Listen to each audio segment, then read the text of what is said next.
Assalamualaikum, selamat kita berjumpa satu lagi episod Legasi Sembang Sambung yang dibawakan oleh Nusa Podcast dengan kerjasama Arkib Negara dan juga Finas dan Kementerian Perpaduan Negara dan juga Kementerian Komunikasi Malaysia.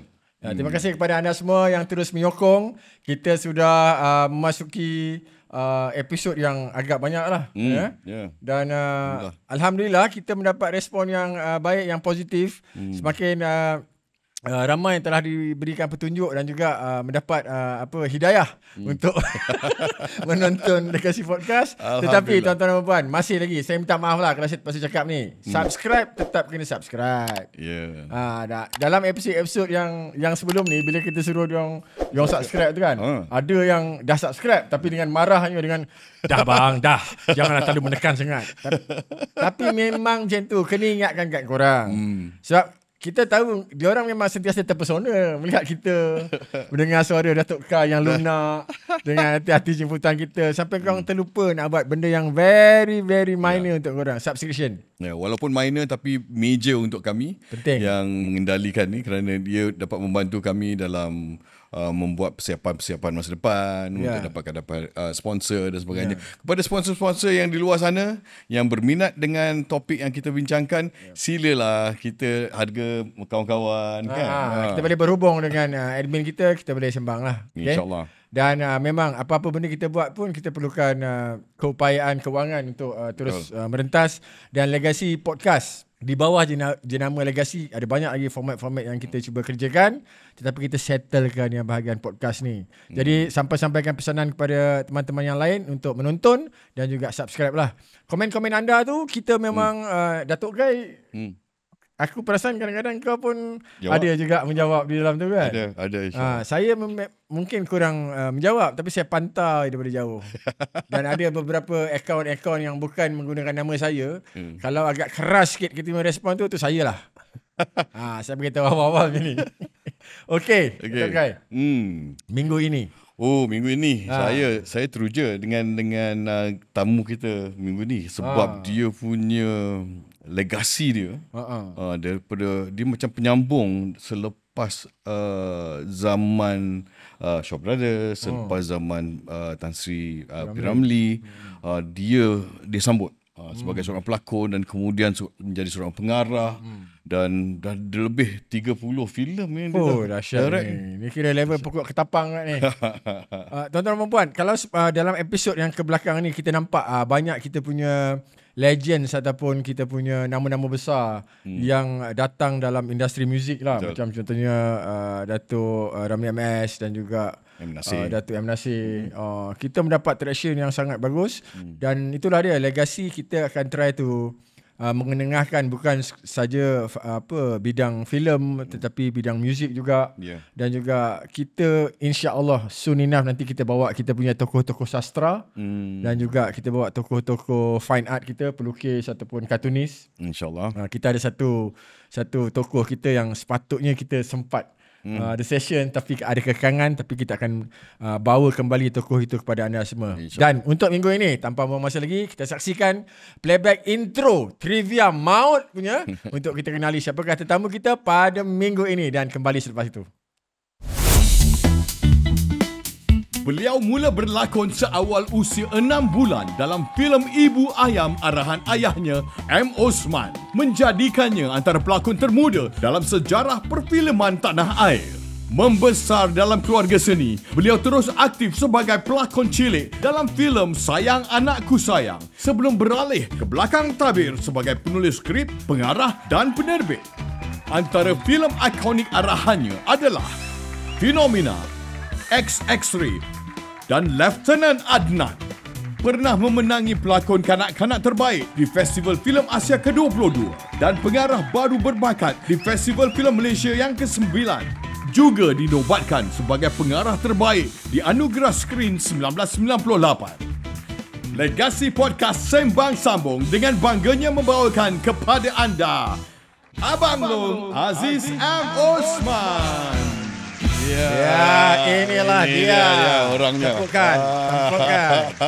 Aziz M. Osman. Ya, pendekar harimau berantai. Berantai dah terlepas. Pendekar jilaka. Okey, tuan-tuan dan puan, Abang Aziz M. Osman, kalau dalam kita punya kelompok industri, orang panggil dia Abang Long. Abang Long. Pasal dia kira memang filmmaker yang paling sulung sekali. Betul. Dia awal-awal yang telah pun merentas dan menyambung legasi pembikin-pembikin filem di Malaysia dan at one time memang zaman tu zaman Aziz M. Osman lah. Ya. Balong, terima kasih banyak Balong. Terima kasih jemput. Saya pun sangat-sangat berbesar hati. Saya selama ni menjadi penonton setia program Legasi. Kemudian tu apabila saya dipanggil, kata biar betul Datuk Kai dengan Adlin ni panggil saya pasal selalu dia memang tokoh-tokoh, bukan calang-calang kan. Dan disebut tadi Abang Ya Badul, kemudian tu Ramli MS, tiba-tiba masuk pula saya kat sini. Saya tak mengaku saya masih dalam perjuangan. Terima kasih kerana sudi hadir. Terima kasih jemput. Saya rasa kita perlu ingatkan kepada penonton siapa Aziz M. Osman, bagaimana you bermula, dan itu saya rasa dokumentasi yang penting untuk kita kenal, kerana ini khazanah kita kan. Okey, Akak Umi Aziz M. Osman lah. Pertama sekali, saya tidak pernah sebenarnya bercita-cita untuk menjadi orang wayang. Sebenarnya daripada kecil saya nak menjadi saintis sebenarnya. Kerana saya mengkagumi pencipta macam Thomas Edison, Nikola Tesla kan, betul kan. One day mungkin influence daripada filem sci-fi dulu-dulu, because dulu saya lahir di Singapura. Kampung saya kat situ. Tapi itulah, Singapura waktu tu tahun 60-an tu, orang tahu Singapura sekarang bandaraya besar-besar. Tapi dulu tahun 60-an kampung. Kalau kita tengok filem Jalan Ampas, kereta Chris dulu di kampung, itulah kampung, suasana kampung yang saya dilahirkan itu di kaki bukit, di Bedok. Kaki bukit. Saya pun lahir kaki bukit. Kaki bukit Okey, orang kampung kita. Jadi dalam suasana macam tu, bapa saya pula satu arwah, dia pula seorang yang sangat-sangat orang kata up to date dan itu. Apabila TS Singapura melancarkan TV, dia membeli TV yang paling besar di kampung itu. Paling besar pun itulah 16 inci ke 20 inci. yang ada besar. Ada macam ada jendela belum ada pintu buka lagi tu kan. Jadi saya dah didedahkan dengan kata visual yang apa yang didedahkan gitu, dan saya sangat fascinate dengan gambar-gambar yang dikeluar. Dulu budak-budak dulu, apabila rancangan tu terhad buka daripada pukul 5 lah dulu kan, pukul 5 habis pukul 11, segala macam cerita kita tengok. Budak sekarang ni lain, dia boleh pilih. Dia pilih apa dia minat. Ini kita benda culture shock. Jadi segala apa benda tu dah masuk dalam kepala. Jadi benda yang paling utama sekali yang fascinate, kata macam mana gambar tu boleh keluar kat TV. Itu pertama sekali. Kemudian tu kebetulan setiap rumah yang saya pindah, baik di Singapura, baik di Muar, baik di Kuala Lumpur, tak pernah gagal rumah saya dekat dengan abang wayang. Jadi memang daripada kecil saya didedahkan pengwayang. Waktu di Jalan Kasturi dulu, kaki bukit tu kat situ kan, ada satu pengwayang namanya pengwayang Central. Yes. Kan? Jadi setiap kali mak suruh beli makan tengah hari, kan, nasi jenganan kan, nasi ambeng kan, pergi keluar, saya akan singgah dulu pengwayang. Saya akan pekapkan telinga saya ke pintu pengwayang. Tak dapat tengok pun tak apalah, tak ada duit kan, orang miskin. Tak dapat tengok tak apa, saya dengar pengwayang. Kemudian tu kebetulan kalau pengwayang tu dah cerita filem tu dah sampai ke penghujung, dia buka pintu, adalah balance 1 minit 2 minit dia buka tu, bangga je dapat tengok credit title. Kan? Saya sangat mengagumi. Kemudian tu ada satu filem by Cecil B. DeMille, Ten Commandments. Kan, cerita tentang Moses, Nabi Musa. Apabila saat Charlton Heston mengetuk tongkat dia dan Daud terbelah, itulah detik orang kata turning point untuk saya tahu macam mana dia buat cerita ni. Maka tu dia pesu. Waktu tu saya baru orang kata umur 7-8 tahun dah datang minat tu, daripada situlah saat tu kita kata jadi filmmaker juga lebih kurang sama juga jadi seorang saintis. Dia melibatkan teknologi baru ni kan. Itulah passion tu datang daripada awal-awal tu lah. Abang, for the record nak patah balik ayah dan ibu abang. I think kita perlu rakam dan penonton perlu sedar tentang benda ni. Ayah saya lah terutama dia, saya ni kira macam anak raja. Pasal bapak saya ni dikenali sebagai Raja Port Biaya. Raja Port Biaya. Raja Port Biaya. Raja kan. Legit. Kan. Dia pelupur lah. M. Osman. M. Osman. Jadi sebelum tu dia ada juga. Dia seorang survivor. Sebenarnya nak membesarkan anak-anak dia, dia apa saja dia buat. Apa saja dia buat. Dan asal mula bapak saya ni dia terlibat di kalangan orang filem, dia bekerja sebagai seorang proofreader di dalam majalah gelanggang filem yang dipimpin oleh Tan Sri P. Ramlee. Proofreader dan reporter. Proofreader dan reporter. Kemudian tu adalah satu misi yang perlu satu dia perlu lakukan ialah menemu ramah penari itulah kebudayaan kat situ. Yang kebetulan nama penari itu saya tak boleh sebut nama betul dia. Dia tak bagi. Okay. Tapi yang kemudian dikenali sebagai Afida S. Okay. Jadi Afida S. Jadi macam mana dia tersenggol lah. Tersenggol kahwin. Kahwin jadi keluarlah saya sebagai anak yang sulung. Ketika tu dia masih lagi di bawah gelanggang filem dan Tan Sri P. Ramlee pernah datang ke rumah dan dia dukunglah baby ni.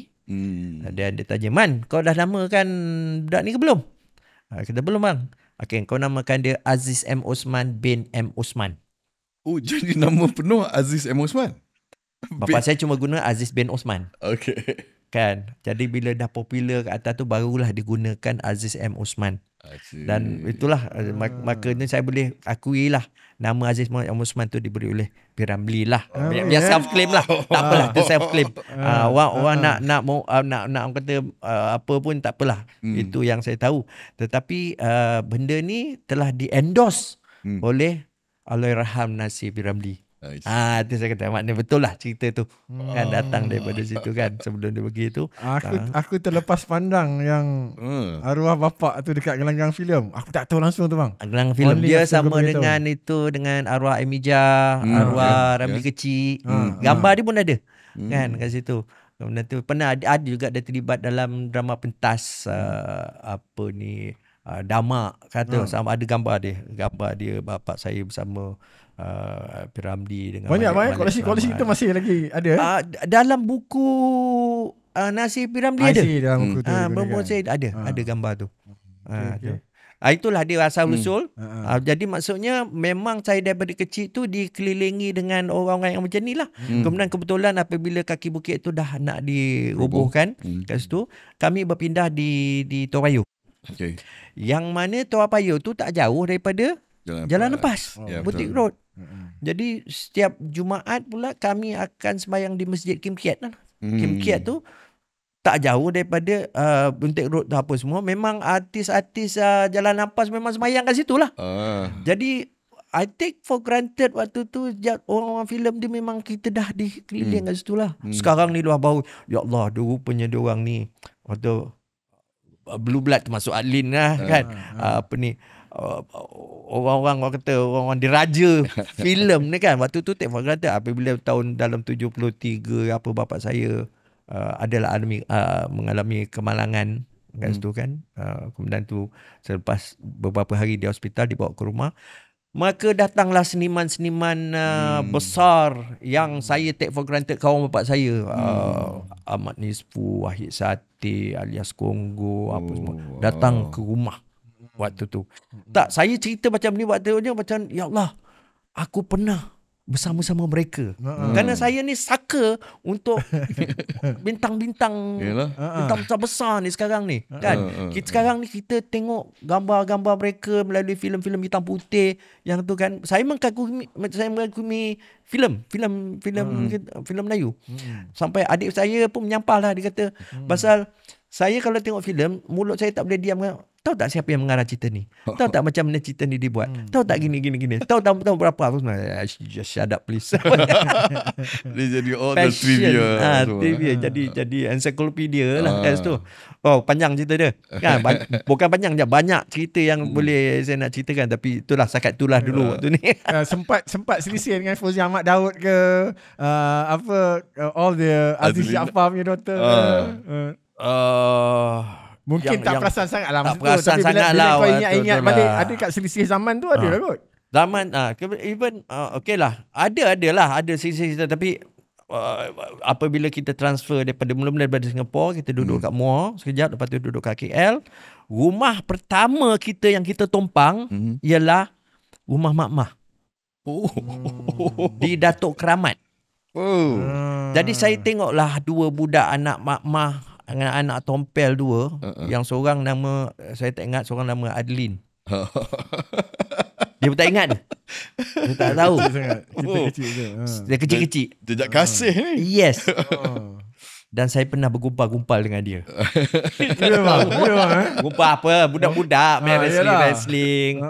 Waktu tu kan. Kemudian tu selepas berapa lama bang?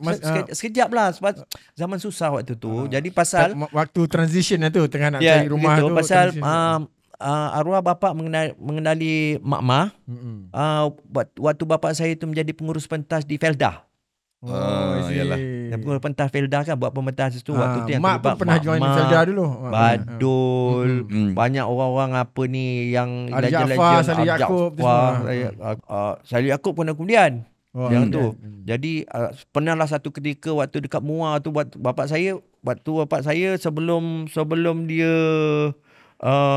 kerja dekat Felda tu, kita masih kat Singapura. Jadi waktu dia apply dapat kerja dekat Felda tu, barulah transitionkan kita daripada tu duduk kat Muar. Jadi apabila kami duduk kat Muar, dia tengah buat show dekat Felda di kawasan Johor tu, singgahlah dekat Muar. Dia bawalah sekali Mak Mah. Ya Allah, saya dapat Mak Mah. Kita tengok dia dalam cerita anak bapa apa semua kan, kita nampak depan-depannya. Ya Allah, kagumnya ketika tu. Kan? Kemudian tu selepas beberapa bulan di Muar, berpindah tumpang sekejap rumah dia dekat situ untuk beberapa minggu, lama juga. Kemudian tu berpindah ke Kampung Baru, masih menumpang di rumah arwah Ahmad B. Okey. Ahmad B Bangsawan. Okay. Bapa kepada Ainina. Ainina B. Semua tu masih kecil-kecil betul kan. Kemudian tu barulah kami menyewa rumah kami yang pertama dekat Kampung Baru. Kemudian tu berpindah di Bukit Bangsa. Itulah evolusi. Dapat Bukit Bangsa tu adalah satu iklan. Kan kau tanya aku kan, dah jadi beranak-beranak cerita ni. Okey bang. Okey tu. Teruskan. Kan, apabila dalam kira tahun 75 gitulah, ketika di Bukit Bangsa, waktu tu Merdeka Film kan, dia sedang melakukan satu, orang kata, evolution. Dia nak buat color kan. Filem pertama color dia tu Permintaan Terakhir. Okey. Permintaan Akhir. Kemudian tu Jiwa Remaja. Kemudian tu dia akan menerbitkan sebuah lagi filem arahan Datuk Jamil Sulong berjudul Sayang Anakku Sayang, yang memerlukan kanak-kanak pelakon baru. Jadi maka itu arwah bapa nampak kat surat khabar tu, apa kata kita pergilah audition kat sini. Beratus-ratus datang. Dipendekkan cerita, dalam beratus-ratus tu kami 5 beradik, 4 beradik diterima. 4. Kenapa? Ini satu. Ada saya pernah ceritakan dengan itulah, tapi kat sini saya ceritakan sini. Kenapa dalam beratus tu kami pula menjadi, orang kata, macam kroni kan. Nepotisme pula. 4 pilih, bukan satu-satu. Kerana kebijaksanaan M. Osman di dalam mencaturkan, bukan mencaturkan itu, mencaturkan macam mana kita nak untuk mendapat garanti mendapat. Kerana setakat orang kata nak berlakon itu, dia boleh tunjuk ajar. Tapi macam mana nak menangis tu, kena ada keistimewaan. Jadi untuk audition di depan Jamil Sulong, di depan Cik Jantan, eksekutif Shaw Brothers ketika itu Merdeka Film sangat-sangat impress dengan kami empat beradik kerana kami benar-benar boleh menangis. Okey. Kenapa kami boleh menangis? Dia menangis ramai-ramai 4 sekali ke ataupun satu persatu? Satu menangis. Satu-satu. On time. Oh, dahsyat. On time. Order je sampai. Nangis-nangis order sampai. Rahsianya. Sebelum kita masuk ke Dewan Audition tu, panel tu, kami letak minyak angin dekat belakang. Oh, tangan. Minyak angin. Okay, minyak angin sejuk. Jadi waktu audition tu, berlakon memang boleh lah berlakon. Macam mana nak nangis? Lap mata, jilat sikit, kasih basah, tenyih lah dekat mata. Kau mata pedih. Berjurai-jurai. Tu nampak macam feeling padahal tengah kepedihan. Mata. Oh, yeah. Bagus budak-budak ni. Itu trick of trade Yes. Jadi patutnya kena bagi orang kata royalty kat minyak angin ni kan. Saya tak nak sebut nama brand tu lah kan. Minyak angin tu yang membantu kerjaya saya sehingga ke hari ini. Kita akan dive into Sayang Anakku Sayang. Tapi saya nak kalau kita patah balik sikit tentang M. Osman sebagai raja pop Ye. Kerana muzik pop Ye ni satu fenomena yang berlaku di sini, yang di mana berlakunya pop Ye ada juga yang mengatakan yang pop Ye ni gelombang itu hampir-hampir saja membunuh kerjaya P. Ramlee sebagai penyanyi. Kerana gelombang yang amat kuat. Kalau kita lihat macam baru-baru ni filem Bob Dylan, bagaimana muzik elektrik gitar tu yang membunuh ataupun challenge the country music. Pop Ye challenge the existing music waktu pada ketika itu. Abang Aziz ingat tak waktu zaman Pop Ye tu bagaimana gelombang itu dan you sebagai anak raja Pop Ye? Boleh cerita? Ingat tu kabur lah. Dia kabur lah. Tetapi apa yang saya boleh ceritakan daripada apa yang diceritakan mak saya sendiri dan juga arwah bapa saya sendiri. Yang bermulanya ketika dia macam mana dia mencebur daripada seorang proofreader, wartawan, kemudian tu sebagai pelakon ekstra, kemudian tu pelakon drama di RTS di zamannya, dan tiba-tiba dia menjadi seorang pelupur lagu pop Ye. Kita tahu the early 60s tu is the height of the Beatles and the Shadows. Kat situ yang memang kata sudah perubahan zaman ketika lagu-lagu langgam apa semua. Tetapi akses kepada untuk recording itu hanya eksklusif di contoh di EMI untuk soundtrack filem-filem, bukan lagu-lagu dan lagu-lagu langgam yang by telephone kan. Jadi eksklusif benda ni. Okay, ni saya boleh kongsi sikit lah pasal benda ni ada kena-mengena dengan konsep piracy. Piracy yang disediakan. Sebenarnya konsep piracy ni dah wujud dah zaman-zaman dulu. Okay. Jadi saya diberitahu telefon EMI sudah pun menyedari dengan the orang kata demam Shadows sama Elvis Presley dah itu dah ditenggelamkan oleh Beatles sama ni. So datangnya evolusi it's not called Pop Ye. Pop Ye ni kemudian dinamakan gitu.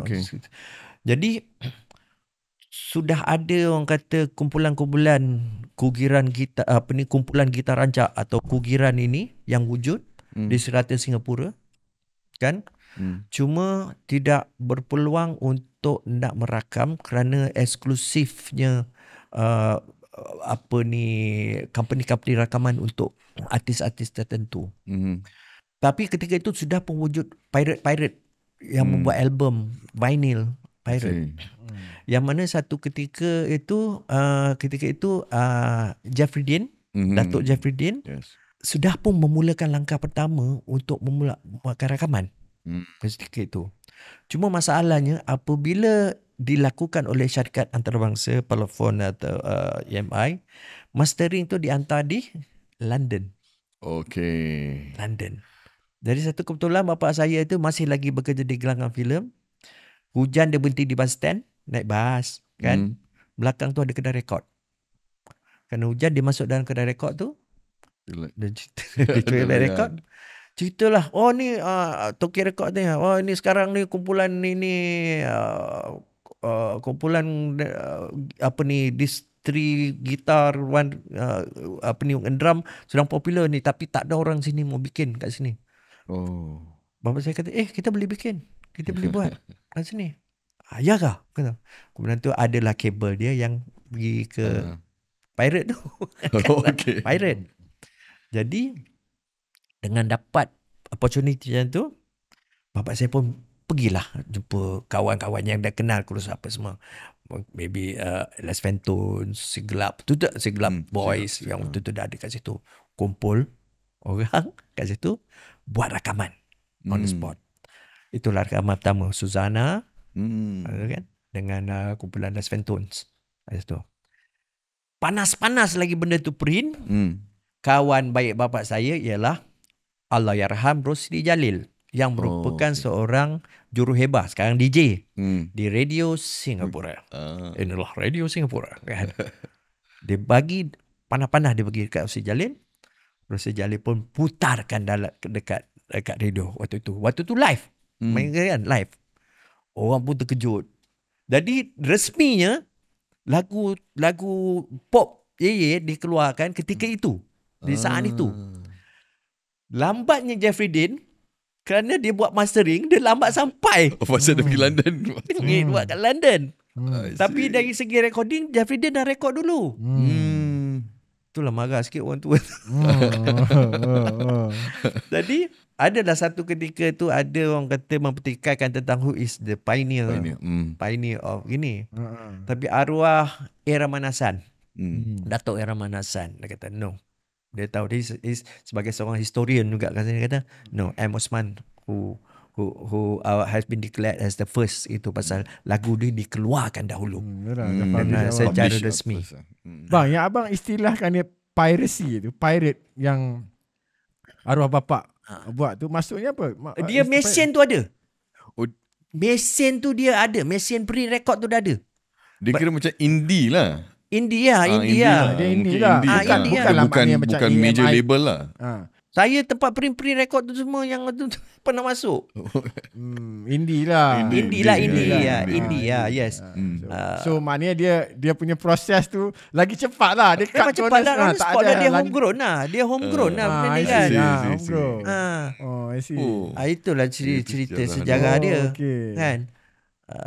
Saya ingin satu hari nak memilmkan benda ni, tapi takut sensitif lah. Harus tu. Saya sensitif dari segi apa bang?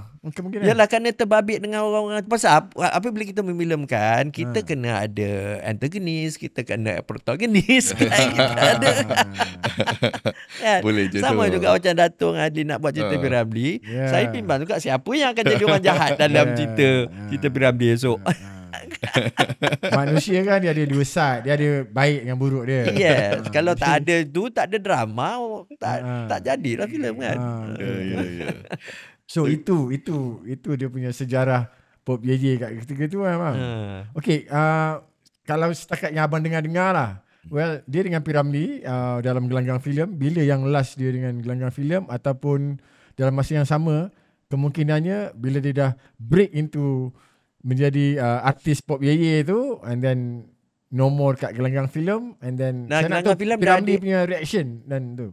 Tak, Piramli dah tutup gelanggang filem sebelum dia transfer. Kata tahun 84 filem dia last tu kan, Tiga Abdul apa semua. Sebelum tu dia dah tutup dah gelanggang filem. Yang not doing good kan? Not doing good. Mismanage pun saya dengar ada banyak salah laku. Tak tahulah within that, saya beritahu within Jalan Ampas sendiri tu ada konflik, kemudian tu the involvement of politician towards Jalan Ampas, masa campur tangan waktu tu daripada Malaysia kan, jadi tak apa suka, so memang diarahkan. Kemudian tu Piramli pun ditawarkan dengan Katie Chris kan, itu memang saya dengar lah. Kalau nak kesempatan saya jumpa dengan arwah Nordin Ahmad waktu mak saya pernah berlakon dalam filem Nordin Ahmad yang terakhir, Jahanam, keluaran Katie Chris. Jadi mak saya jadi mak kepada Nordin Ahmad. Dia pernah lah jumpa. Jadi tahulah cerita-cerita macam ni. Jadi apabila P.Ramlee itu dikatakan tak berpindah ke Cathay Chris, masa cepat-cepat Chor Brothers transferkan dia dekat Jalan Ampas lah, which is a big mistake lah bagi saya kan. Sayang benda tu.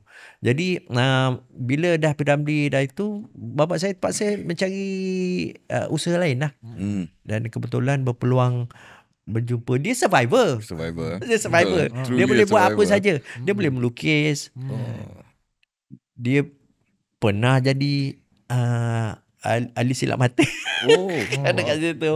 Kan dia survivor. Nak besarkan anak-anak 5 orang apa semua kan. Jadi itulah saya cakap ni as a survivor, bukan kata nak membuka aib apa semua. Saya bangga bapa saya ni. Dia bonda ayah dengan bonda saya ni, dia akan lakukan saja untuk membesarkan anak, dan alhamdulillah anak-anak tu jadi orang. jadi seperti yang sekarang ni lah, alhamdulillah. Baik tuan-tuan dan puan, selepas ini kembali kita nak sambung daripada perjalanan Abang Aziz, sayang anakku sayang, dengan 4 beradik tadi tu, dengan minyak angin. Dan kita akan terus rentas macam mana Abang Aziz meneroka dia punya kerjaya sebagai pelakon kanak-kanak pada peringkat awal, dan kita nak tengok kat mana dia landing dekat dia punya pengarahan sehingga beliau pada satu era memberikan impact yang sangat-sangat memberi kesan dalam industri perjalanan, industri muzik kita, industri filem kita. Minta maaf. Jangan ke mana-mana, kembali selepas ini bersama Abang Long, Datuk Kai dan saya di dalam Legasi Sembang Sambung.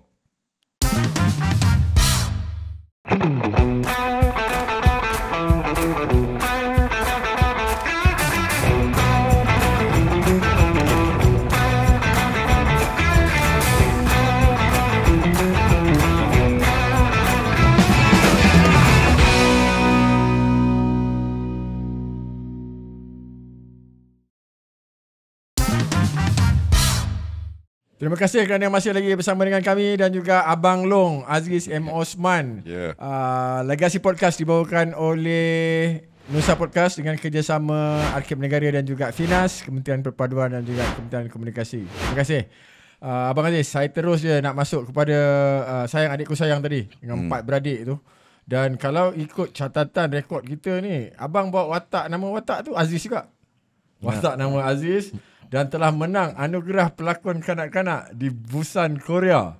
Abang ceritakan episod dan pengalaman itu bang. Pengalaman ketika produksi dan juga pengalaman bagaimana agaknya reaksi abang dan juga family dan juga filmmaker di Malaysia masa tu. Kita mendapat penganugerahan yang baik kan. Dan apakah itu menjadi pencetus baru tentang kebolehupayaan abang yang abang rasa macam boleh pergi. Aku macam mana? Silakan. Okay, seperti yang saya beritahu awal, everything science saya minat. Because the science of filmmaking tu membuat saya passion towards the medium itself. Betul kan? Jadi, okay, back to nama watak yang diberi Aziz tu. Kenapa Aziz tiba-tiba kan nama watak tu? Actually, watak utama dalam skrip tu ialah Rohani. Okay. Anak yang sulung Rohani. Tapi it seems that audition budak yang bernama Aziz Osman ketika tu sangat bagus. Maka dia jadi ambil budak ni untuk pegang sebagai anak yang sulung yang bertanggungjawab. Okay, so saya hanya mengikut arahan ketika tu, tak tahu, by instinct saja saya buat. Frankly nak katakan benda tu ditunjuk ajar apa semua, tidak ada. Tidak ada. Okay, I may say daripada good direction daripada director sendiri, Jamil Sulong, dan dibantu oleh mereka keliling waktu tu. Saya tengok mana satu director, kan ada director ramai waktu tu. Maksudnya bukan ramai director tu, banyak orang yang cuba mengajar. Kan smart shoot lah. Kalau masih ingat lagi apa ni, ada tokoh filem tu Syadan, Abang Syadan, apa ni, ramailah assistant director lah, orang semua nak mengajar, semua bagi input lah. Semua bagi input lah. Okey lah, saya layankan. Tapi apa ni, alhamdulillah, mungkin hasil daripada tu dan hasil daripada okey lah, tak banyak songeh apa semua. Apabila filem tu disambung apa semua, jadi bagus. Dan kemudian dihantar ke luar negara. Saya balik sekolah, mak saya, "Wow, apa hal dia dapat anugerah pelakon kanak-kanak terbaik apa ni di Korea." yang diambil oleh wakil Malaysia ketika itu. Dan saya pun dipanggil untuk nak buat interview kan wartawan ketika itu. Dan saya sempat memegang anugerah itu Twin Lion Award. I see. Kan. Cuma malang sekali lepas saya pegang award tu dia ambil dan dikatakan dibawa ke di museum di Shaw Brothers di Hong Kong. Disimpan sampai sekarang kan. Di mana saya diberitahu bukan saja anugerah saya, anugerah yang lain termasuklah Tan Sri P. Ramlee pun disimpan di situ. Yang mana saya diberitahu baru ni anugerah tu berjaya didapatkan semula oleh menteri satu ketika dulu untuk anugerah P. Ramlee. Itu yang galak tu, kenapa anugerah saya pun tak dibawa balik. kan? Boleh dituntut tu bang. Boleh dituntut tu. Yalah, tapi nak kena orang yang power lah. Siapa yang nak kena bersuara. Tuntut replicate kan dia. Kenapa replicate tu hak saya? Tak, abang ambil yang original. Dia orang pegang print 3D print bagi dia bagi dia ringan. Berat benda tu. Metal solid. Jade. Jade berat. Jade bang pajak pun ada harga tu bang. Kan. Tak pajak gantung pun ada harga. Jadi itulah, maka sejak daripada itu tak semena-mena rezeki pun baik lah. Jadi star laku lah gitu, star tu tak adalah star sangat. Saya tak rasa diri saya star, kerana kalau nak kata star tu tiba-tiba saya dikelilingi oleh bintang-bintang filem memang daripada kecil. Legend yang saya dah jumpa kan. Tapi tiba-tiba kita dapat perhatian lah, attention. Kemudian tu dipanggil pula berlakon untuk drama TV. Pun dapat juga anugerah pelakon kanak-kanak untuk drama TV pula tu kan. Jadi gitulah sampai satu ketika jadi pelakon remaja kan. Pelakon remaja. Dan ketika itu adik-beradik saya semua dari segi ada akademik bagus. Ada sampai pergi ke US ambil diploma, degree, master. Yang itu pergi ke Australia dan juga pelajaran. Zul dia ke mana bang? Zul nanti saya akan pergi ke okay. Zul. Dia cerita saya dulu kenapa kemudian. Dan saya ni masih juga dekat sini mempertikaikan filem-filem tempatan ketika itu. Kenapa filem kita tak mencapai standard gini. Banyak songel lah.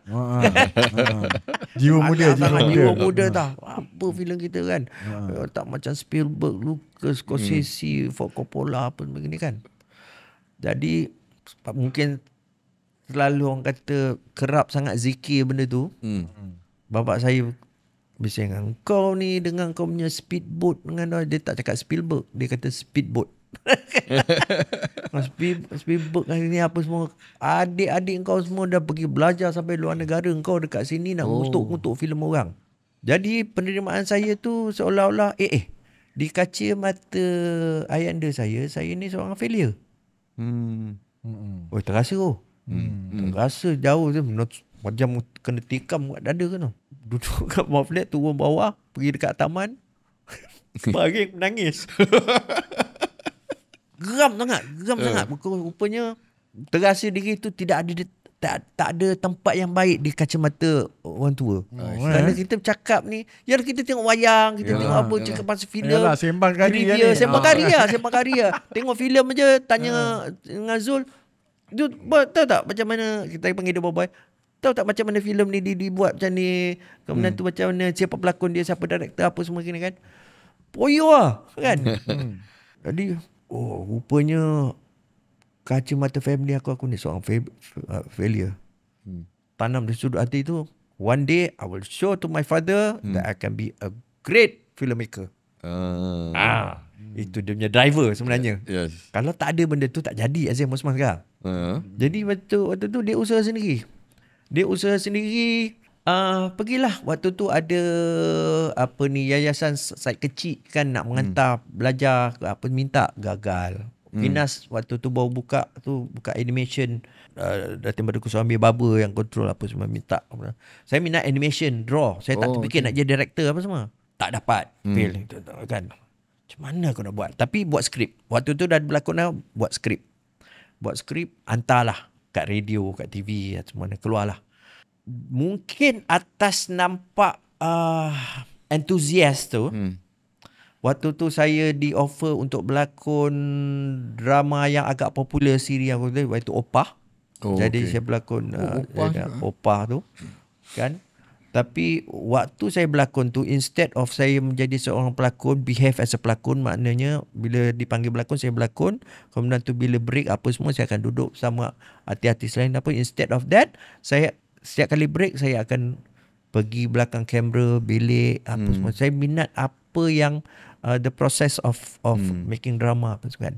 Jadi mungkin atas nampak saya punya enthusiast, saya punya sikap itu, the producer of drama itu offered saya to be floor manager, assistant producer for RTM. Tu saya kenang jasa tu lah, Zuhara Ganti Batusha, kita panggil Kak Lola. Kak Lola. Kak Lola yang first kali panggil saya untuk jadi assistant producer.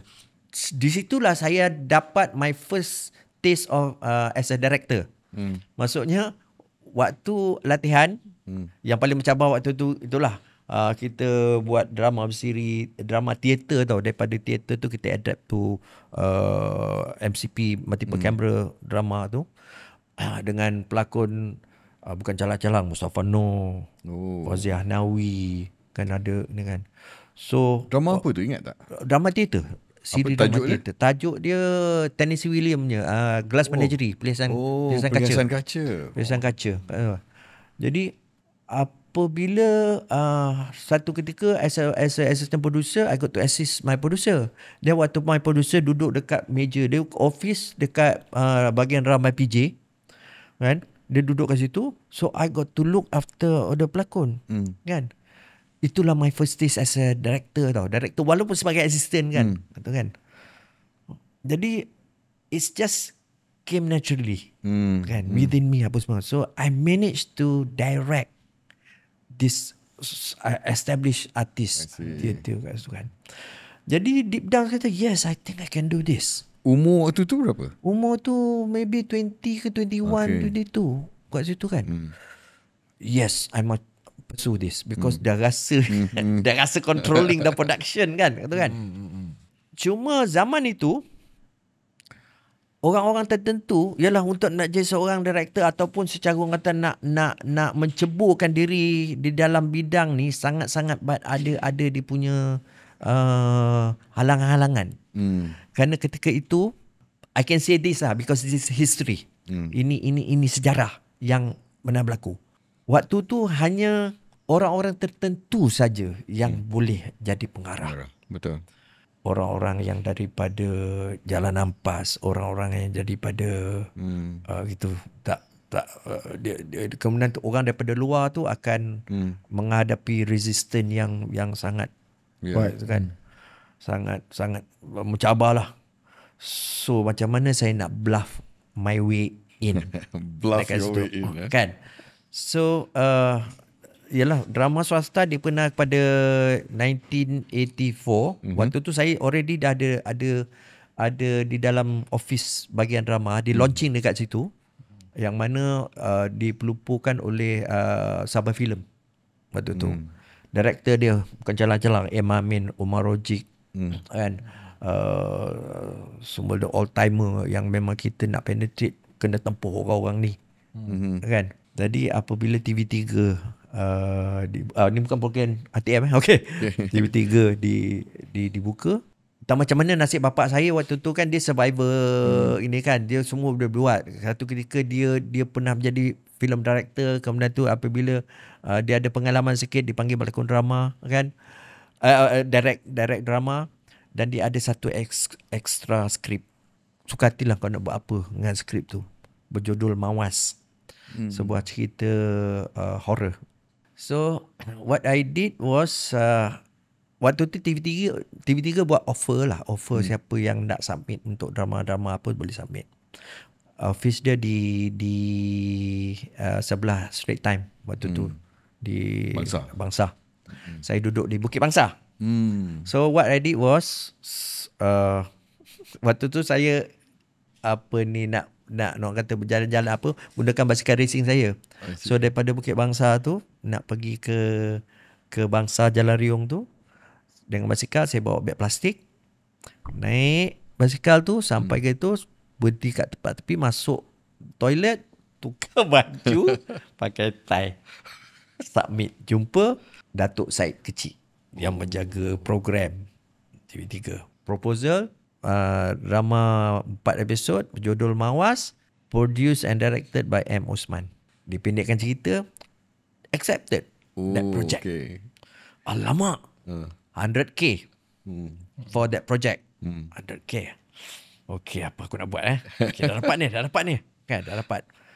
Jumpa few producers yang bapak saya kenal. Kata boleh, tapi orang lain direct. No. Ni macam Stallone punya struggle lah dulu. Waktu dia nak buat Rocky kan. Lah. If you want this project, aku pun kena involve. Pelakon kan. Orang tak percaya. Orang tak percaya Aziz Osman ni pelakon kanak-kanak, pelakon remaja nak jadi tiba-tiba jadi director apa semua kan. Waktu tu umur 23 ke 24 kan. Jumpa dengan seorang penyanyi popular yang bernama Aman Shah arwah. Man, aku ada skrip yang diluluskan oleh TV3. Kau nak? Aman tengok. Aman punya style lah. Aku pun ada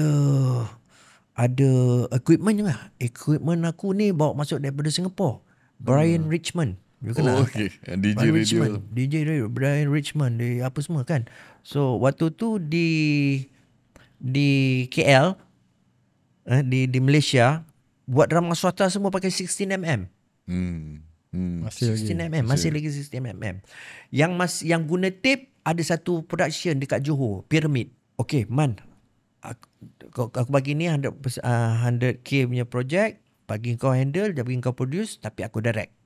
Equipment betul. So maka itu jadilah ada projek kombinasi dengan saya. Aman Shah jadi hero, kita panggil Allahyarham Nomadia berlakon, kita panggil Latif Bogiba, Kuswadinata, all the good cast gitu kan, for my first project. So shooting as usual, TV3 akan spot check. Okay. Spot check, maka turunlah ni dua orang tokoh ni, Salwi dan Salih bin Junid. Salih bin Junid. Dia di TV3 waktu tu. Ada TV3 waktu tu. Check location. Tengok mana M. Osman ni? Where's your father? Apa aku nak jawab ni? So cakap, Tuan Syed, sorry, I confess, I directed this project. Dia diam. Dia tengok. Then after 15 minutes, dia jalan pusing-pusing, dia nak balik. Okay, I'm going back. By the way, it's a nice set. Ting. Apa makna dia cakap tu nice set, dia tinggalkan macam tu kan. Tapi I managed to finish the project dan tayang dan bagi kepada TV3. Okay, QC lulus. Tiba-tiba Tuan Syed panggil datang office. Waktu tu masih Tuan Syed lah kita panggil kan sekarang. Allahyarham. Panggil Aman Shah sama saya jumpa menghadap Tuan Syed. Allah, apa pula aku nak kena menghadap ni.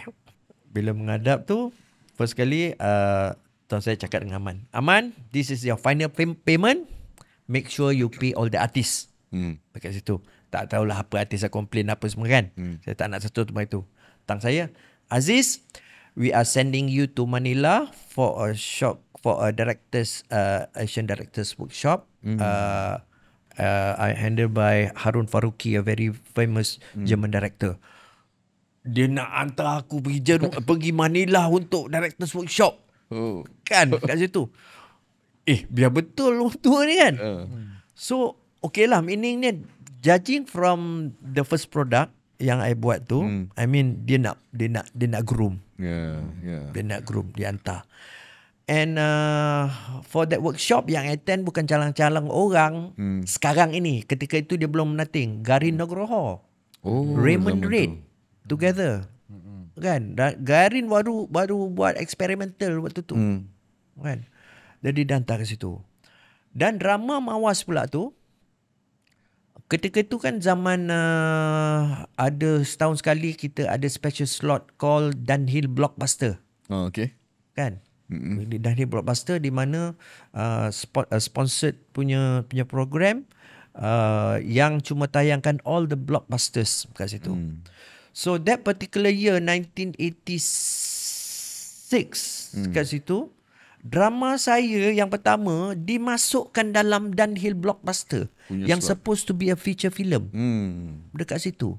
Ironinya, senarai dalam Dunhill Blockbuster tu Superman 2, Star Wars, Happy Ghost, dan saya dengar itu Mawas. Jadi termasuk dalam itu. So it's a big honor lah kat situ kan. Jadi kan honor tu. Bukan saya yang bagi tahulah. I mean dia punya look kat situ, because I'm trying to be the Malaysian Steven Spielberg, because waktu tu I was so into special effects kan tu.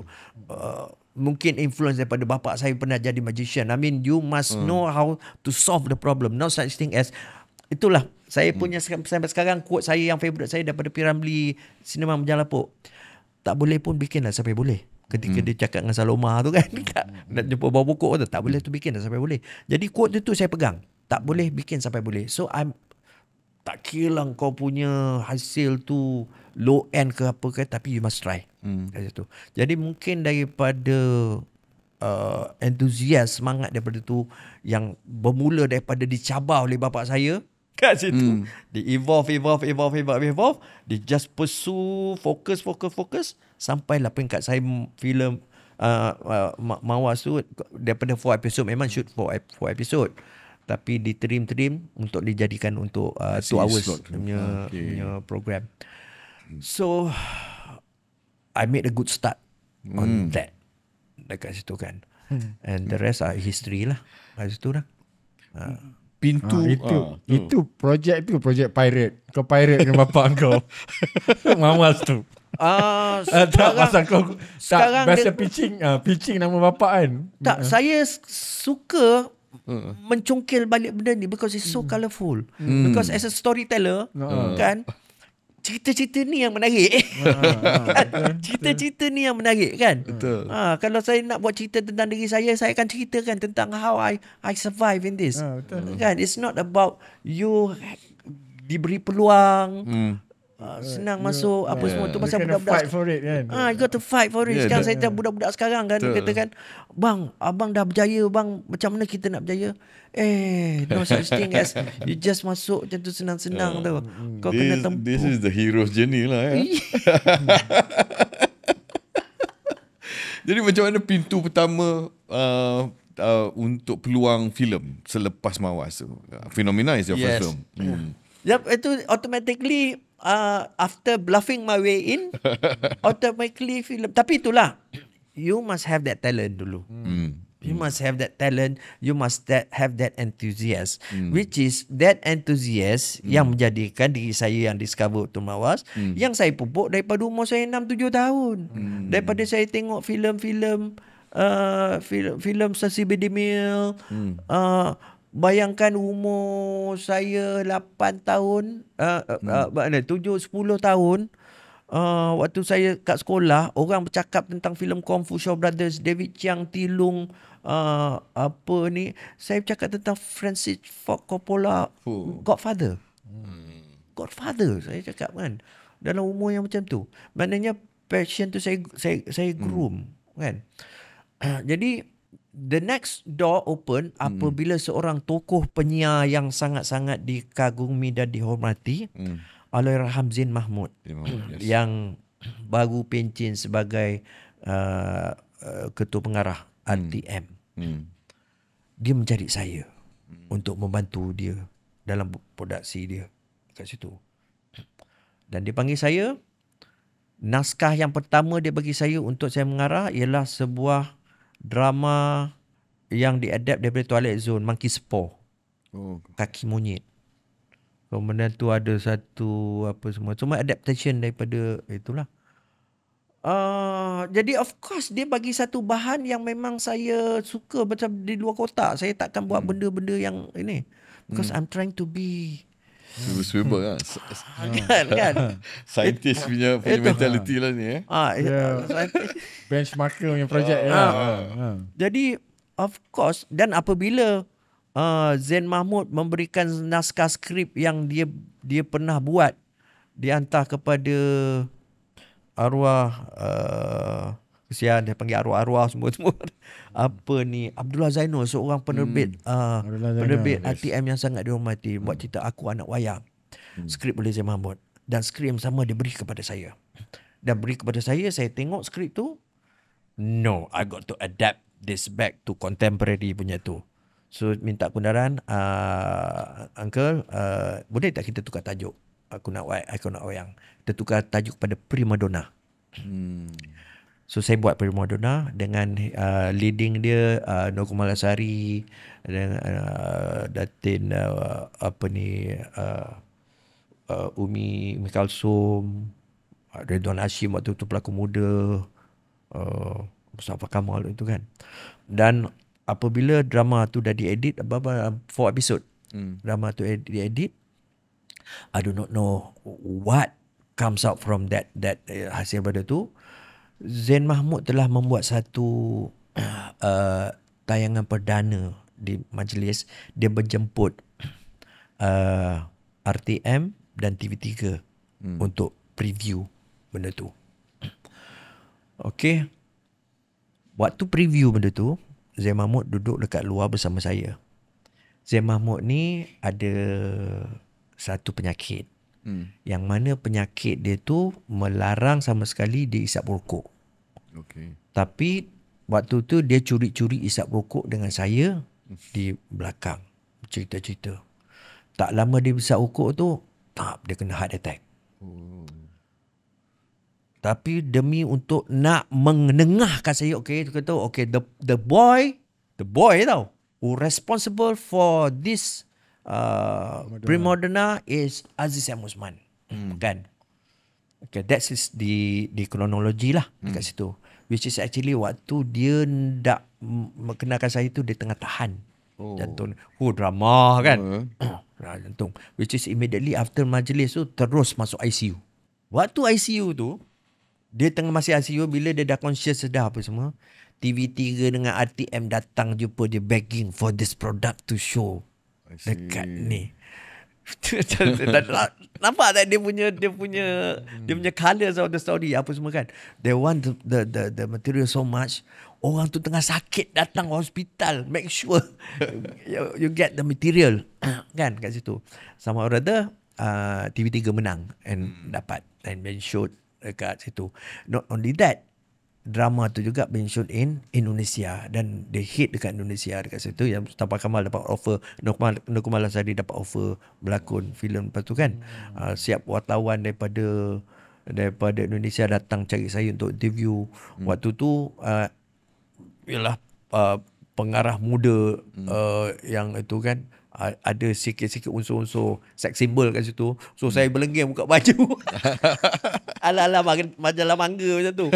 Wow, betul kan. Betul. Maksudnya, okay lah, I did something right. And of course, the synergy between me and Zain Mahmud. Because Zain Mahmud full of filosofi dia itu. Saya full of passion. Tapi kalau passion saja dia dua tak apa. I learn all the philosophy stuff from him.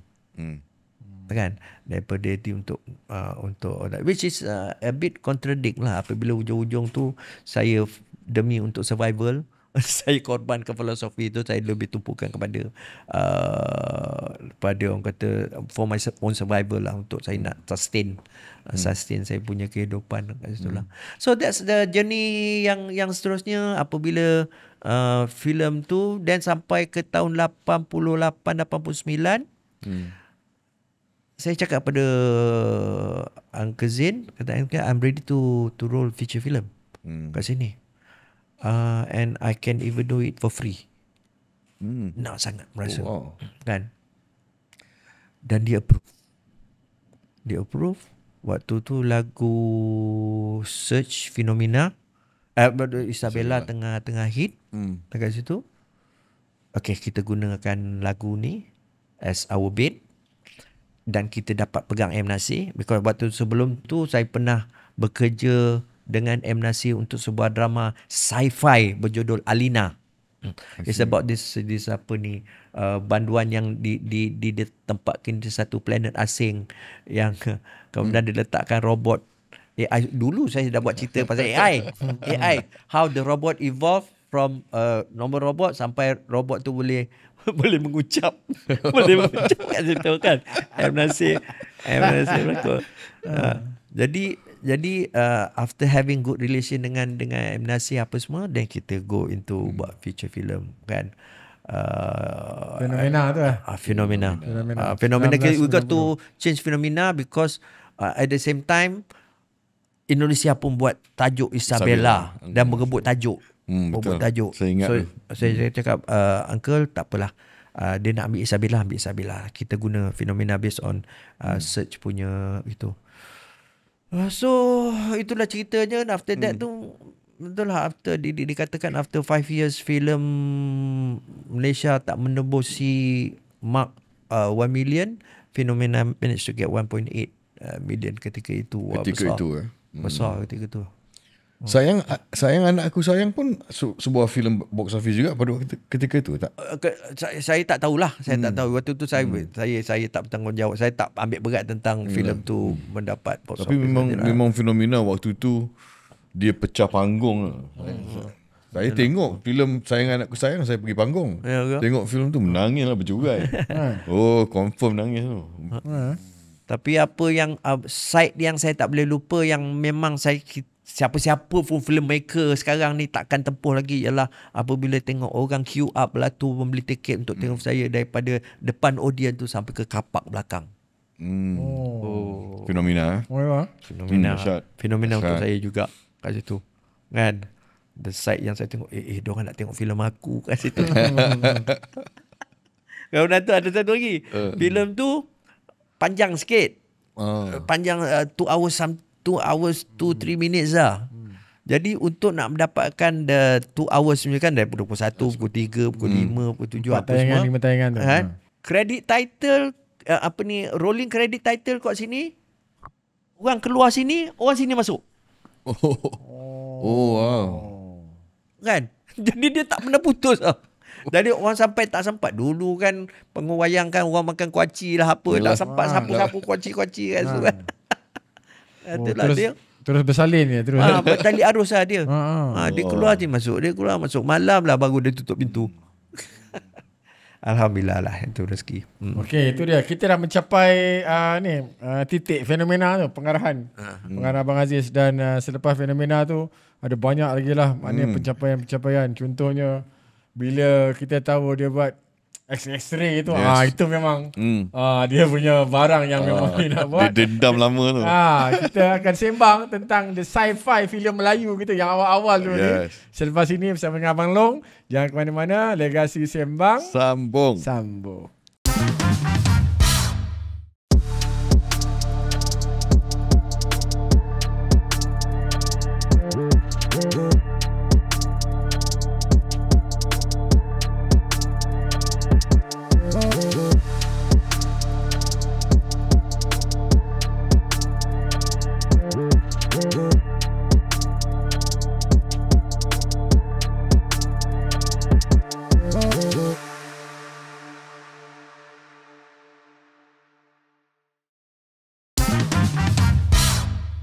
Kita masih bersama dengan Legasi Sembang Sambung bersama dengan Abang Aziz M. Osman dan Adlin Ahmad Ramli. Kita dah cover tentang Fenomena, tapi saya nak singkap your panggil franchise films lah. Film-film yang ada lebih dari satu. X-Ray dan juga Senario. X-Ray tu itu memang dendam dah lama disimpan sebelum Fenomena ke macam mana cerita tu? Okay, masuk ke 90s after Fenomena, kan, Aziz M. Osman ni satu taste of the moment lah kat situ kan. Jadi apabila dia lepas drama dia yang sentiasa dapat rating tinggi, kemudian tu filem dia hit, kemudian tu dia buat satu lagi filem yang cuba nak orang kata memecah tembok tu, berjudul Fantasia. Oh yes. Dan Fantasia. Okay, since you tanya tentang SX3, briefly lah cerita tentang Fantasia. Then we got into trouble. betul. We got into trouble. Benda tu being banned kat sini. Kalau ceritakan kenapa ban tu apa semua, by today's standard tu memang tak masuk akal lah. Kan? Apa sebenarnya isu dia apa, bang? Isu dia tentang ini, Tahyul, tentang roh masuk dalam badan. Dia katakan roh tu kerja Allah. Kita orang tu mati tu, kita tak boleh ceritakan roh tu gimana apa semua kan. Sekarang berlambak kan. Sekarang berlambak kan. So itu aja. Kemudian tu apabila filem itu diharamkan, maksudnya diharamkan mana tak ada appeal lagi lah. Tak boleh appeal. Tak boleh appeal lagi. Dah haramkan, mana ban. Jadi cara kita nak atasi masalah ialah menukar tajuk, make it into new film. Kemudian tu reshoot balik few scene, dan ditayang dengan judul fantasy. Yang saya personally consider is not my. Because benda tu dah ikut acuan ataupun dah ikut arah perintah pihak yang tertentu, yang mana saya tidak boleh mengatakan filem tu adalah sebuah filem Azam Osman atau gitu kan. Okey, jadi in between apabila filem tu diharamkan 4 tahun, saya ada buat 2 filem. Kan? Yang mana filem tu saya keluar daripada saya saya keluar daripada the usual synergy Aziz Osman Azim Mahmud. Yang selama daripada 1988 until 91 saya dengan Zain Mahmud saja kan. Apa nama syarikat tu Teletrade. Okay. Jadi selepas benda tu in trouble, saya dipanggil oleh penerbit lain untuk mengarah sebuah filem yang mana saya propose sebuah filem berjudul Femina. Okay. Jadi Femina, which is a very subjek yang orang tak boleh sentuh tentang feminism kan. Yang mana kata what's the big deal about Azam Osman nak buat about feminism? Kita dah ada suami baba, buat cerita serubung, buat cerita lara about banyak feminismnya tu kan. Apa pula Azam Osman sibuk-sibuk? No, it's just a tribute to my mother about strong woman. Itu kan, because saya sangat-sangat mengagumi bonda saya kan. Jadi nothing personal about try to nak bela wanita. Okay, saya moving forward, seorang rakan yang baru cuba-cuba nak jadi pengarah menunjukkan saya sebuah skrip, naskah skrip berjudul XX3. Dia kata, Jis, ada orang offer Wah nak jadi director untuk filem ni, Jis. Sci-fi XX3. Lu cuba baca je. Lepas tu saya baca. Saya baca. Dia kata, saya tak nak sebut nama dia. Dia dah arwah. Ini bukan sci-fi. Ini horror ni. Kan? Okay. Because bukan saya sebagai seorang filmmaker, saya seorang peminat filem. Jadi semua genre saya filem. Jadi kalau orang kata as a storyteller, kalau orang kata nak buat cerita sci-fi, rentak dia macam ni. Kan nak buat horror, rentak dia macam ni. Buat drama, rentak dia macam ni. Kan? Mistake dia ialah dia pergi bawa saya berjumpa dengan producer dia, Jarwani. Kan? So minta advice. Pasal kononnya nak ubah skrip tu. Saya pun berjumpa lah Jarwani. Saya jumpa, okay, cerita sci-fi dia sepatutnya gini. Sekali ada feedback daripada producer, okay lah, you aje lah direct, Jis. Dah aku bermusuh. Kan? So she offered me. Okay lah. Cuma saya bagi amaran lah pada dia. Sci-fi, saya tak fikir benda ni consumable for the current audience waktu tu. Kan? Because local production nak buat sci-fi waktu tu dah hit cerita Back to the Future yang macam-macam. Tiba-tiba sebok kan orang Melayu nak buat cerita sci-fi yang kata. Unless you parody kan dia. Jadikan dia satire, making permain-mainkan dia kat situ kan. So that what we did lah kan. Saya membuat filem tu tanpa niat filem tu boleh jadi besar ke apa, serious. I just do it because project tu dah ada, saya buat. So kalau tengok balik pun memang saya tak buat dengan serius. Kan. fun. It's fun. It's fun thing dan sekadar nak bercerita. Benda tu itu yang saya nampak tau. Apabila kita membuat benda tu tanpa sebarang agenda, dia akan rasa. Dia macam beranak jugalah kan. Kita tak ada agenda try to bagi message untuk nak menyampaikan sesuatu pada penonton. Dan saya kata just for fun. Kata. And mungkin semangat itu kan membuatkan filem tu boleh dipertonton sampai sekarang lah. Tapi dalam proses nak buat filem tu saya membuat dua musuh lah. Musuh pertama yang pengarah saya sebut tadi, musuh yang kedua ialah scriptwriter dia. Yang saya ubah kan. Oh, ini nanti komen-komen dalam kita punya episod ni pun tanya siapa tu? Siapa pengarah tu?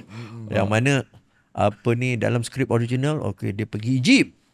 Shooting dekat Egypt. Oh, okay. Because saya dah tahu ni kalau Egypt ni budget kita banyak mana lah yang kau nak bagi.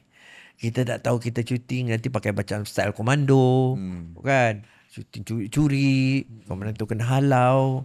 Kata, why don't kita just buat, kalau you want, kenapa Egypt dia kata nak unsur-unsur mystical.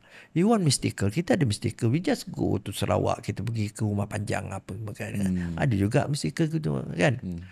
Suggestion saya tu setiap kali apa saja dia luluskan. Angin lah kan scriptwriter tu kan. Jadi itulah kan. Jadi itulah XX-Ray tu. Kemudian tu apabila suksesnya filem XX-Ray, maka producer tu pun offer lagi lah, why not we do the second one.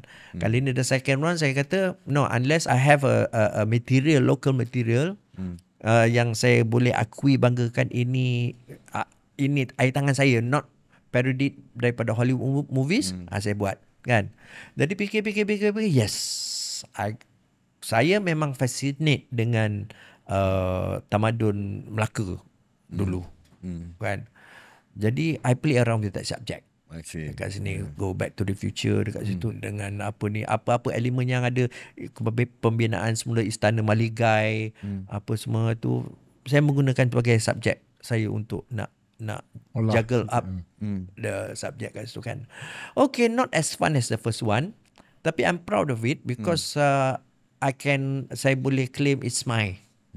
It's mine, solely mine kan. Because kalau nak letakkan title sebuah filem Azim Osman tu akan betul mengaku yes, ini saya punya. Bila tanya producer kan, yes, memang dia yang bertanggungjawab. Itulah dia the evolution of XX-Ray. Don't ask me about XX-Ray 3.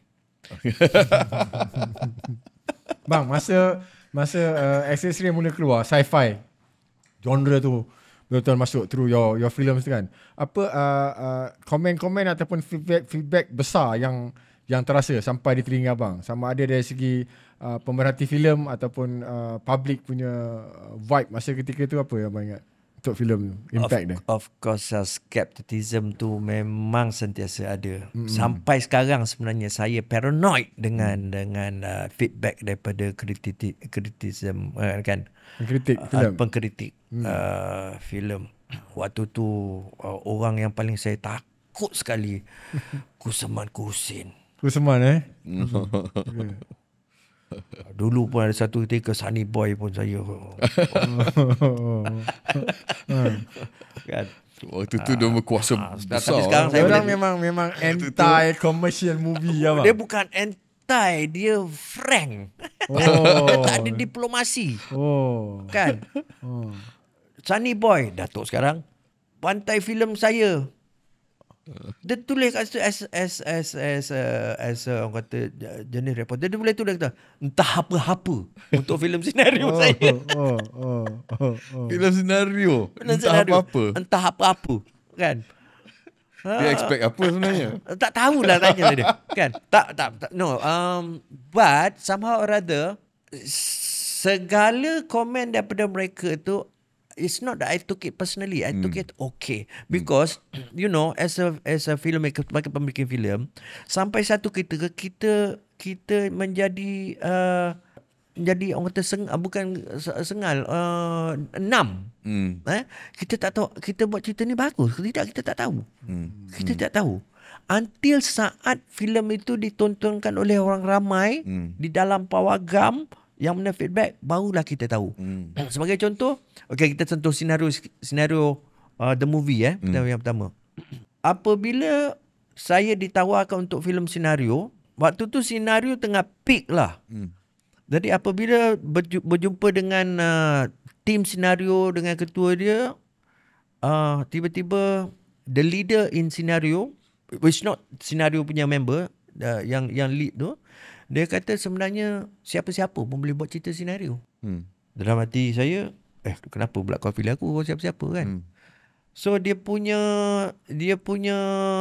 teori tu, senario ni kau letak aja kamera, kau roll, dia buat lah. Dia boleh jadi. Dia boleh jadi lah. Oh, itu yang aku fikir Tak perlu special person. tak perlu. Siapa-siapa boleh buat lah. So bila dia tanya, berapa bajet? Saya buat waktu tu bajet dah boleh sampai 1 million lah untuk kita kan. So dia kata bajet untuk nak buat senario 3 million. Kata apa sah 3 million? Kau pasal kau pakai 3 kamera, 3 filem, dia tak tahu sebenarnya shooting filem macam mana. Kau dah pakai 3 filem, lepas tu kau running aja dia berlakon, tak kira NG ke apa sebenarnya dia. Jadi dia akan pergi 3 million or more lah. Oh, baru dia tahu.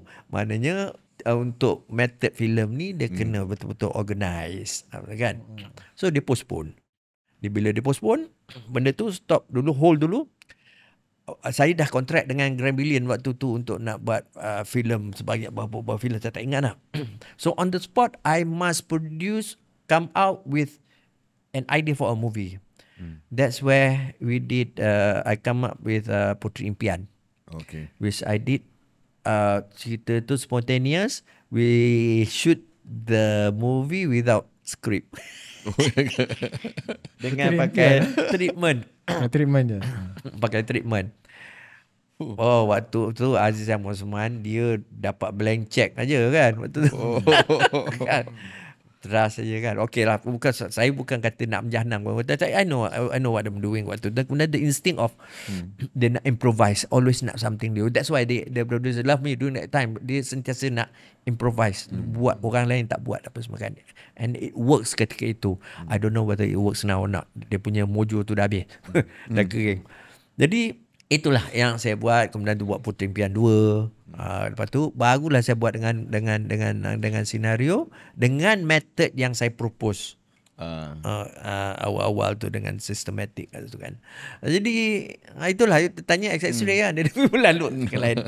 Jadi itulah evolution dia. Senario bang. So berapa movie yang dengan senario maknanya? Ada 5. Senario the movie, senario lagi senario. Okey lah, ini podcast yang saya boleh cerita lah. Ini semua during dengan Grand Brilliant bang? Dengan Grand Brilliant. Ini kau dah sign dengan diorang, kau comply to do. Kita dah tahu kan, ni senario the movie, senario lagi ni, buat duit kan. Saya cakap dengan Grand Brilliant, untuk lagi-lagi senario saya nak co-produce. Jadi I managed to get 400k. Pasal budget dia kira-kira apa 800 kat situ. Shooting kat depan Sri Pentas. Warung, cerita pasal warung, 2 warung bergaduh. 8k. Saya keluar 400, Grand Billion keluar 400, 800, 50-50. Kan? Shoot. Edit. Siap. Okay. Boleh siap. Then waktu preview, Grand Billion punya representative announce filem senario, lagi-lagi senario yang dah diterbitkan dengan bajet 1.5. Saya diam ni. Dah dia buat announcement, saya panggil, why 1.5?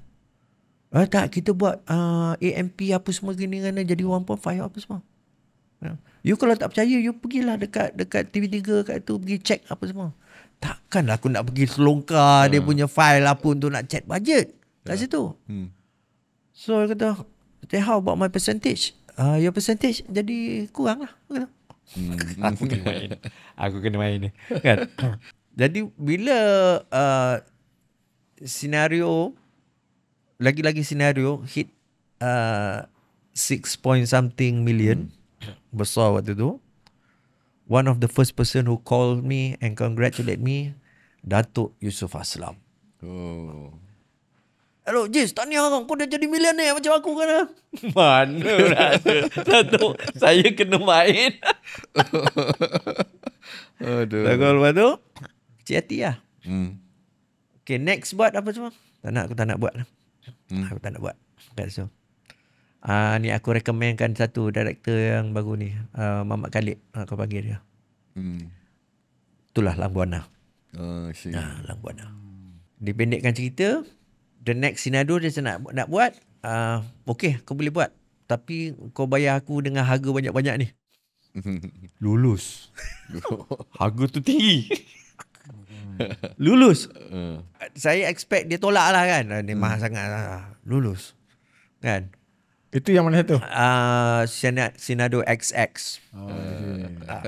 Lulus. Harga tu masih ada. Jadi filem-filem saya ataupun bahan-bahan saya, dia tak banyak sikit saya letakkan apa orang kata meta komedi. Maksudnya meta humor saya tu humor yang ada Piramli punya method selalu ada lah kan. Kata ni sekolah apa ni, kata Alif Mim Wow sarkis kan. Dia ada tu. Jadi untuk opening Sinado XX, opening the Grand Billion, lepas tu dah spaceship langgar berkecai logo tu. Orang ketawa. Oh, kau ketawa okay. Kan? Okay lah, sedikit faham lah. Sedikit faham cukup lah. Kan, sedikit faham kan tu kan. Okay, lulus. Dan seterusnya pun collect juga. Kemudian tu dia nak suruh buat lagi. Saya dah, orang kata dah kering apa kau nak buat dah. Buat dah itu apa. Senario Misteri Emas Yamashita. That's the last lah. Itu memang saya buat. Saya cakap terus terang lah, saya buat dah separuh hati lah. Saya pun tak rasa macam tak nak lah. Memang bila kita buat separuh hati apa semua kan, memang dia tak cemerlang. Jadi passion tu tak ada. Ya, itu struggle director or content owner, content creator yang cuba nak masuk dalam gelanggang dan perbezaan pendapat ataupun the appreciation tentang IP tu yang masih belum wujud. Yang tidak diberi perhatian sepenuhnya. Tak tahu lah kan, Datuk pun pernah TV3 dengan Astro kan, kita tahu kan. Saya somehow rather apa yang membuat saya rasa macam kadang-kadang terpaksa, because the management tu saya appreciate dia punya team. Memang tu itu yang terbuktinya di baik di Primeworks, baik di Astro Shaw kat sini, they have a team dekat sini. Tetapi the lead business wise tu kadang-kadang tu very sangat-sangat pedih. Apa berlaku dekat macam pengalaman saya lah bila saya duduk di bahagian management buat Hantu Kak Limah. Hantu Kak Limah yang kedua. Waktu tu lepas Hantu Kak Limah pertama, dekat 8 tahun macam tu, Mamat tak nak buat. Adalah perselisihan faham dengan Sosho. Kemudian bila dia terasa nak buat balik, Gaya datang jumpa saya katakan, okey, jalan ni lah, jalan. So, dia punya perjanjian, deal adalah antara Astro dengan producer. Which is Gaya. Gaya pun co-owner of the project, dapat some percentage. So dia jaga bahagian Mamat, saya jaga bahagian apa-apa whichever investment.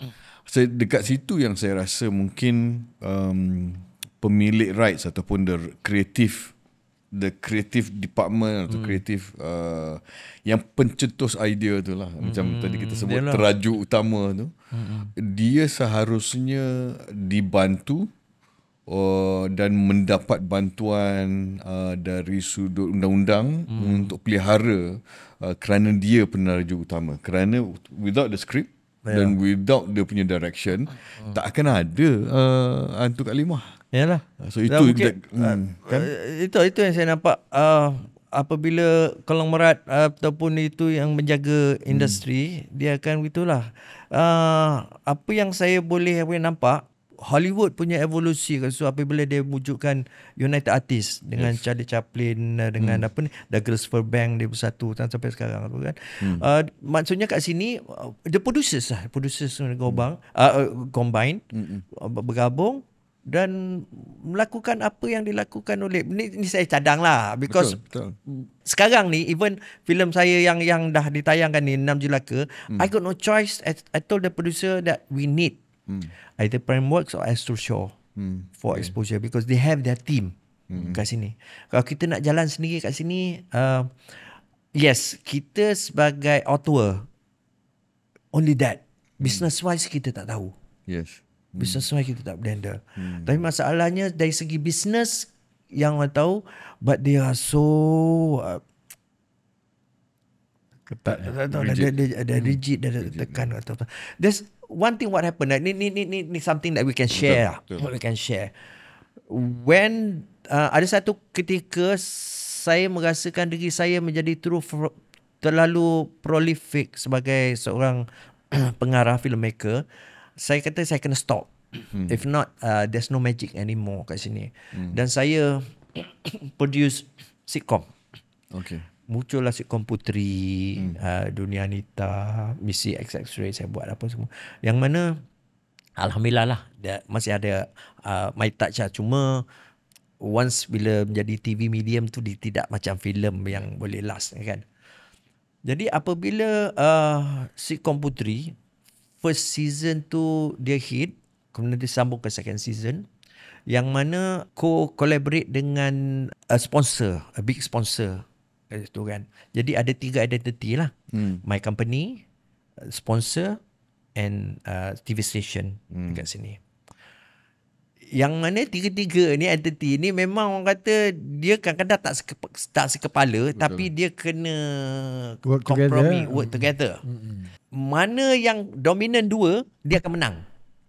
Okay. Jadi apabila first season, second season Puteri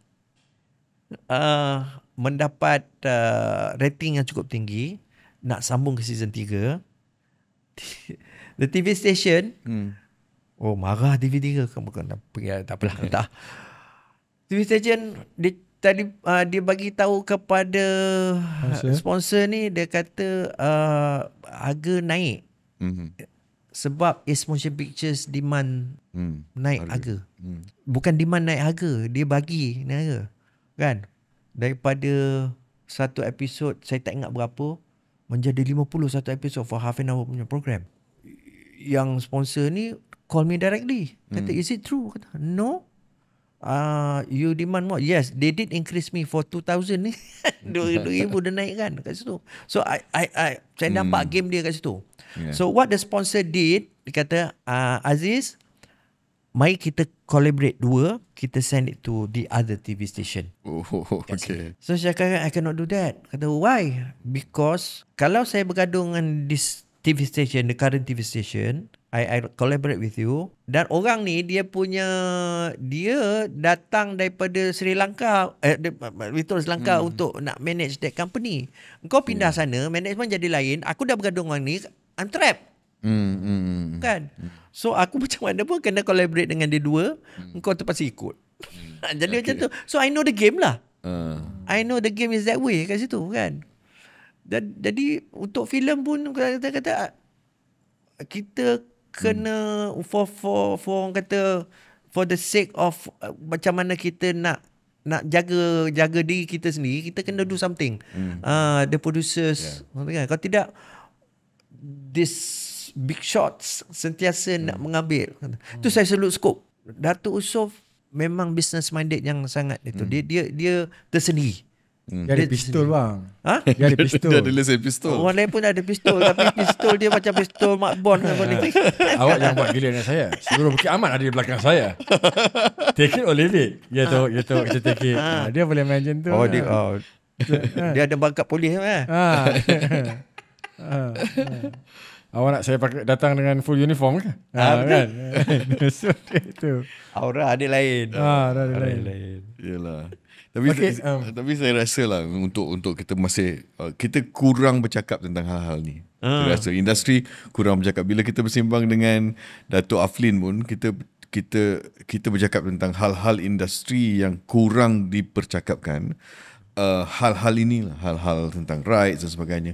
Pada masa yang sama saya rasa yang ada skop pekerjaan ataupun skop kerja yang kurang diberi perhatian, support system. Macam say for example you mentioned about United Artists, union yang agak cukup kuat pada zaman P.Ramlee yang boleh melakukan kerja-kerja tu. Dan tak semua orang ada capacity yang seperti itu dan pengalaman seperti itu. Dan saya rasa macam sekarang ni dah tiba masanya yang mana legal advisor perlu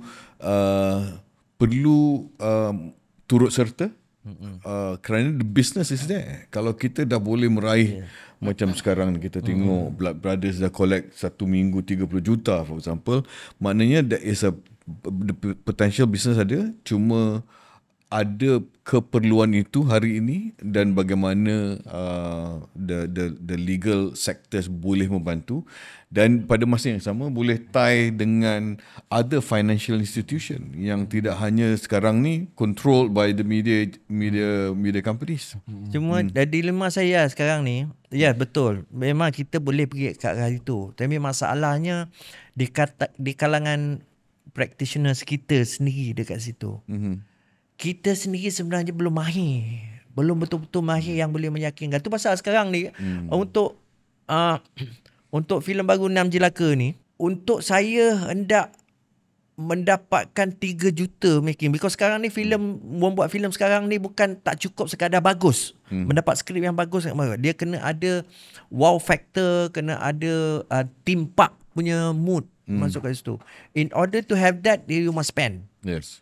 You must spend. Jadi walaupun mendapat dana, tetapi kita kena top up dengan ini. So siapa yang handle, kebetulan producer, my partner yang buat benda ni ialah seorang usahawan yang cintakan seni. Jadi dia punya good combination lah. Seni, dia appreciate seni. She's a composer herself at the same time. She's a doctor, a specialist, kan, specialist doctor. Kemudian tu dia ada usahawan apa semua. So dia very reliable untuk nak bertanggungjawab dan cintakan benda ni kan. Dia kalau setakat jadi opportunist pun tak ramai kita yang jadi opportunist. Bila kita tahu the money is there, kan, the money is there, they grab the money, they promise Finas budget 2 million, dapat 1 million, dia slash dulu dia punya part dulu, portion dulu dia ambil dengan budget yang macam tu. Ni dia true story kan. Jadi opportunist tu ramai. Dan dia cukup mahir membuat paperwork. Kan ini. Paperwork dia cantik. Presentation dia cantik. Dia ada department khusus tu. Tang tengok the real material ke laut. Jadi kita film dia tu. Lagi bagi saya boleh menuju ke arah tu, tapi we must prove ourselves first that we manage. Kita sekarang ni, masyarakat kita pun belum lagi care about kita punya filem, kita punya drama. Kita tidak ada. Betul. Kita tidak ada. Okay lah, it's very rare lah untuk kita dapat macam hasil Syafiq sama Samsul. Kan? Yang lain tu semua out of 10, 2, 3 tak boleh. Kita kena ada majority. Betul. Kena. Okey, kita itulah dia. Ini kita macam separuh jalan ke 3/10 jalan ke? Itulah dia. Bila kita duduk bersembang dengan orang lama, Abang Long, peringkat pokok ketapang ni memang tak terkonten lah kita ni. Tapi ini satu orientation first round yang menarik untuk kita lah. Tak bermakna kita akan berakhir di sini, tuan-tuan dan puan. Selepas ini, yang dekat dengan kita nak sembang-sembang dengan Abang Long kita, sebab Abang Long kita pernah menangani satu karya Lieutenant Adnan yang lebih bersifat biopic. Selepas ini kembali kita akan cuba gali pengalaman Abang Long dalam menangani karya sepenting itu, dan juga harapnya kita boleh berkongsi pemikiran dan khidmat nasihat dan peringatan yang mungkin boleh disuntik kepada Tanah Air Film, saya dan Datuk Kai, untuk mengambil berat tentang beberapa perkara, mungkin belajar mencari solusi kepada apa-apa kekangan yang pernah berlaku sebelum ini dalam Abang Long nak menjayakan Lieutenant Adnan tu, harapannya boleh memberi kita punya breathing dan option-option untuk berfikir dalam kita nak menangani biopic P. Ramlee kita. Jangan ke mana-mana, bersama dengan Abang Long, Datuk Kai, saya dalam Legasi Sembang Sambung. Okey.